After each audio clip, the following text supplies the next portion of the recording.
आज की कहानी की शुरुआत में आदमी ने बर्फ के स्केट्स पर से 3 गंदगी हटाई, फिर अपना मुंह खोला और अपने मुंह में सड़ा हुआ दांत देखा। वह भटक रहा था और उसे कोई डॉक्टर नहीं मिल रहा था, इसलिए उसने सड़े हुए दांत पर बर्फ का निशाना लगाया, तैयार पत्थर उठाया और चुपचाप खुद को मानसिक रूप से तैयार किया। और प्राचीन जनजाति का साहस मिश्रित हो गया। जैसे ही उसके सड़े हुए दांत बाहर निकले, वह आदमी नीचे गिर पड़ा। 1 महीने पहले जिस विमान में वह व्यक्ति सवार था, वह दुर्घटनाग्रस्त हो गया था। वह भाग्यशाली था कि बच गया, लेकिन अकेला रह गया।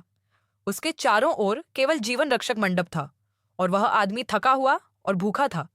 सौभाग्य से आदमी को नारियल का पेड़ तो मिल गया, लेकिन जंगली नारियल को अलग कैसे किया जाए, यह एक बड़ी समस्या थी।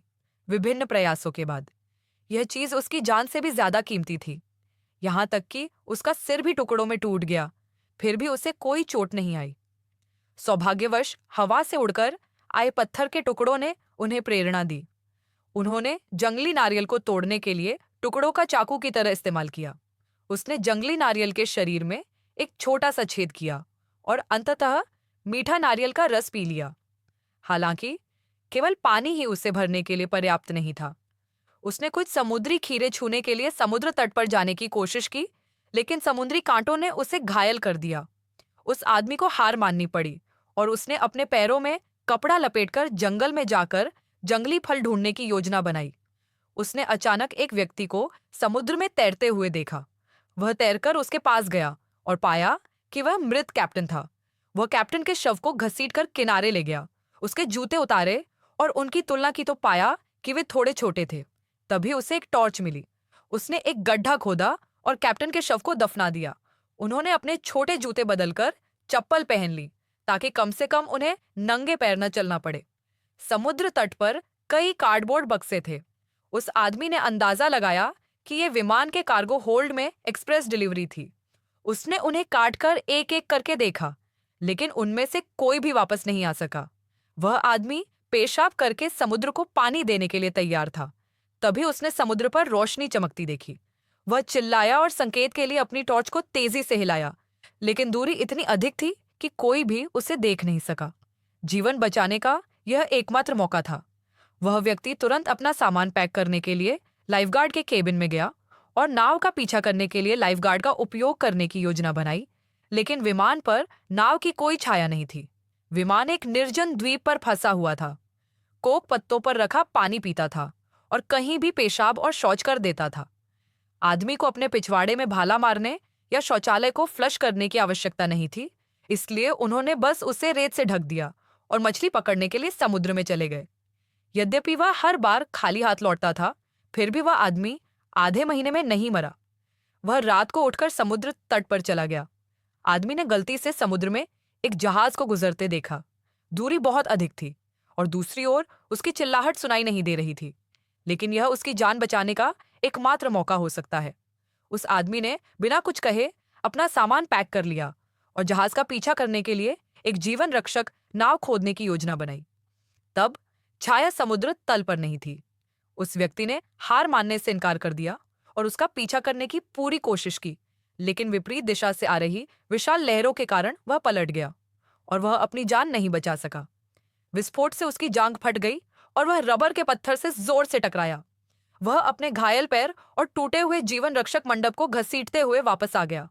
वह पूरी रात हवा में रहा था और अब उसमें बचाव के लिए इंतजार करने का आत्मविश्वास नहीं था। उसे अपने आप को बचाने का कोई रास्ता खोजना था।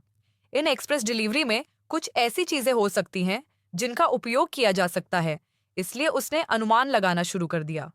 पहले डिब्बे में कई वीडियो टेप थे तथा दूसरा डिब्बा थोड़ा खराब था। चूंकि यह तलाक का समझौता था, इसलिए तीसरा उपहार वॉलीबॉल था। चौथा उपहार तेज बर्फ से बने आइस स्केट्स का एक जोड़ा था, जिसे देखकर आदमी की आंखें चमक उठती थीं।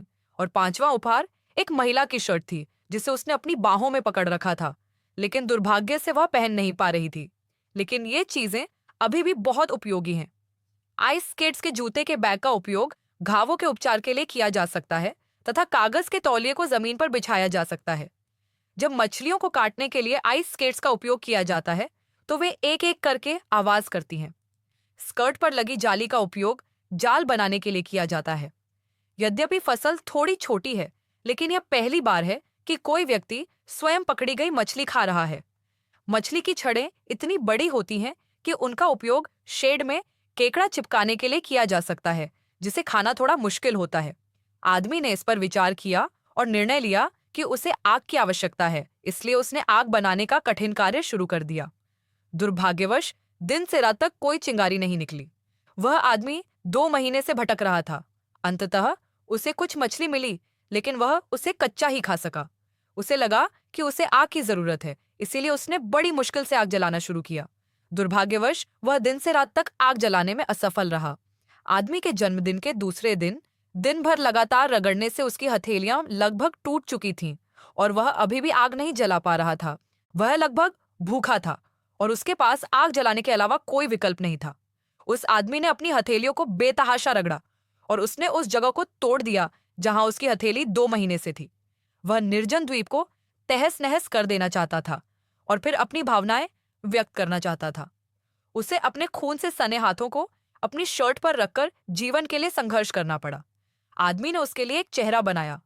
उसे बात करने के लिए भी कोई मिल गया था और शायद उसके दिल में भी कोई था जिस पर वह भरोसा कर सके। इस बार वह आदमी अंततः चिंगारी पैदा करने में सफल हो गया। वह उत्साह से चिल्लाने लगे और यहाँ तक कि उन्होंने एक वॉलीबॉल पार्टी भी आयोजित की। अंत में उन्होंने तले हुए पेंग केकड़े भी खाए। पलक झपकते ही 4 साल बीत गए। मछली पकड़ने में उनकी कुशलता बहुत अच्छी हो गई थी, लेकिन 4 साल के अकेलेपन ने उन्हें परेशान भी कर दिया था। एक दिन उसने समुद्र तट पर लोहे की चादर का एक टुकड़ा उठाया और यही लोहे की चादर का टुकड़ा था जिसने उसके स्वभाव को पुनः स्थापित कर दिया। उसने सोचा कि लोहे की चादर उसे विशाल लहरों पर काबू पाने में मदद कर सकती है, इसलिए उसने पेड़ों को काटना और लकड़ी की नक्काशी करना शुरू कर दिया। यदि यह पर्याप्त न हो तो इसके स्थान पर वीडियो टेप का उपयोग करें। छोटी लकड़ी की विधि ने धीरे धीरे आकार ले लिया है। वह व्यक्ति पत्थर पर ऊपर नीचे जाता है और अपने वॉलीबॉल साथी को लकड़ी के घर पर टिका देता है और हवा तथा लहरें चलने लगती हैं। लोहे की चादर उनकी उम्मीदों पर खरी उतरी और विशाल लहरों को पार करने में उनकी मदद की। जब उस आदमी ने द्वीप को दूर गायब होते देखा तो उसका दिल मिश्रित भावनाओं से भर गया। यात्रा की शुरुआत तो सुखद रही क्योंकि उसे बस बारिश का सामना करना पड़ा, लेकिन उसने यह नहीं सोचा था कि बारिश और तेज हो जाएगी और तेज हवा भी थम जाएगी। छत पर टिन का आदमी वॉलीबॉल पकड़े हुए तूफान में सिमटा हुआ था, लेकिन जब वॉलीबॉल को लहरें बहा ले गईं, तब तक छत खंडहर बन चुकी थी। वह व्यक्ति हताश था और लकड़ी के बुद्ध पर लेटकर मरने का इंतजार कर रहा था। यूनारान अचानक उसके पीछे आ गई। निर्जन द्वीप पर 5वें वर्ष में अंततः उसे बचा लिया गया।